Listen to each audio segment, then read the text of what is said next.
네, 일단 오늘 반도체 소재주들 국산화 기대감에 또다시 강세가 나타났습니다. 자, 그리고 종목별 움직임이 나타났던 하루였는데요. 특별한 방향성이 없이 개별 낙폭과대주가 급등하는 모습들이 나타났었죠. 네, 반도체 소재주 섹터가 움직였다라고 말씀해 주셨는데 이제 모든 반도체 소재주가 올랐던 게 아니고 오늘은 특히 이 포토 레지스트 관련한 종목들이 많이 올랐던 것 같습니다. 네, 맞습니다.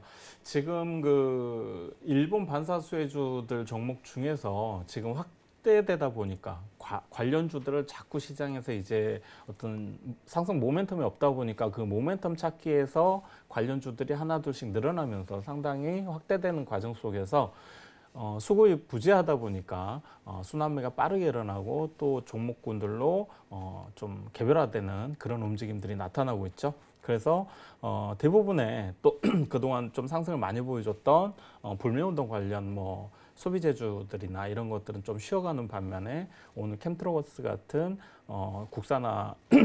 국산화가 기대되는 이런 종목 같은 경우는 또 강하게 급등이 나온 그런 흐름 보여줬죠.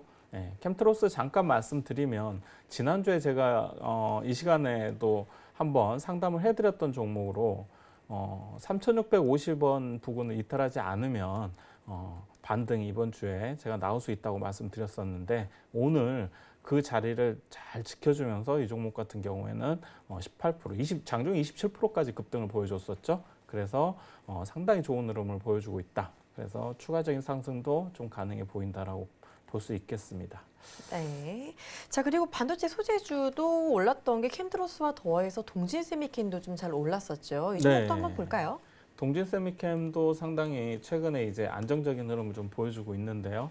한 번에 시장에서 크게 상승한 이후에 오늘 다른 종목들이 뭐 크게 별반 가지 않는 상황이었지만 그래도 동진세미캠 상당히 21선을 지켜주면서 다시 한번 조정 이후에 상당히 안정된 흐름을 보여주고 있다라고 보시면 될 것 같아요. 그래서 이 종목 역시 상당히 중장기적으로는 좀 더 추세를 만들어갈 수 있지 않을까. 그리고 이제 국산화와 관련해서 일본의 어떤 규제와 그 상관없이 정부에서도 상당히 큰 폭의 그 예산을 10배 이상 확대하면서 이제 투자하겠다라고 또 발표를 하고 또 민간인 삼성에서도 탈 일본화를 선언하면서 어떤 국산화에 대한 길은 앞으로도 중장기적으로 좀 보시면서 어떤 단순 테마가 아니라 우리가 가야 될 길이기 때문에 그 부분에 대해서는 다들 민관이 다 공감하고 있는 것 같습니다. 따라서 이런 어떤 실질적인 국산화가 실행되고 있고 그거에 대한 수혜를 볼 수 있는 종목들은 우리가 좀 중장기적으로 관심을 가지고 관심 종목에 편입해 두시는 것도 좋겠다라는 말씀 드리겠습니다. 네, 오늘 강했던 캠트러스, 동진, 세미캠 모두 조금 더 관심 갖고 지켜보자라고 말씀해 주셨고 앞으로 이 반도체 소재주의 국산화가 조금 더 가속화가 될 수 있고 장기화가 될 수 있는 만큼 이런 부분들 계속해서 챙겨보자라고 해주셨는데요. 자, 그렇다면 이 반도체 소재주 관련해서도 종류가 조금 여러 가지가 있잖아요. 이 포토레지스트도 마찬가지고 뭐 불화수소 같은 경우도 있고 이런 반도체 소재주들이 지금 보니까 약간씩 순환매가 또 나오고 있는 것 같은데 이렇게 순환매가 나오면서 모든 소재주들이 다 장기적으로 갈 수 있다라고 볼 수도 있을까요? 그거는 지금 시장에서 제가 그 예전에도 그 시장이 굉장히 어려울 때 제가 말씀드렸던 것 중에 하나가 시장을 지금 이길 수 있는 상승에 대한 모멘텀을 갖고 있는 것은 테마주긴 하지만 일본 반사수혜주밖에 없다라고 할 정도로 제가 말씀을 드렸을 겁니다. 지금 시장의 수급을 움직일 수 있는 것은 어떤 모멘텀도 사실은 굉장히 약한 상황입니다.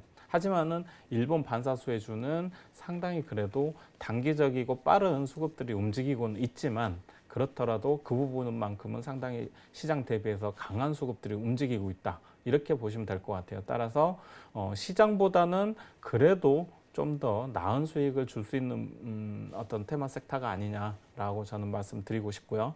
이런 섹터들은 제가 테마는 원래 단기성이라는 어떤 그 연속 그 기간적인 그 한계를 가지고 있죠. 하지만은 순환매는 일어날 수 있지만 급등했을 때 추격하지만 않는다면은 일본 관련 수혜주들은 중장기적으로 꾸준히 우리가 봐야 될 부분이고 또 그 부분들에 대한 이런 종목군들이 IT와 반도체 분야의 종목들이기 때문에 이런 종목들은 실적이라든가 장비들이 향후 내년도 이상으로 또 좋아지는 내년도 IT 반도체가 바닥을 찍고 이제 다시 한번 어떤 매출이나 실적이 성장성을 보여줄 수 있는 또 한 해가 되기 때문에 충분히 중장기적으로 볼 수 있는 섹터다라고 보시면 될 것 같습니다. 네, 좋습니다. 어려운 시장 돌파할 수 있는 섹터다라고 해주셨으니까 이 부분 잘 챙겨주시길 바라고요. 자, 오늘 또 실적 발표했던 종목들이 좀 괜찮았던 것 같아요. 네, 뭐 시장이 워낙 모멘텀이 없는 어려운 시장이고 개인 투자자들만이 지속적으로 순매수를 하면서 바닥권에서 추가적인 하락을 좀 방어해주고 있는 시장의 흐름이었죠. 특히 코스닥 흐름이 그랬었는데요.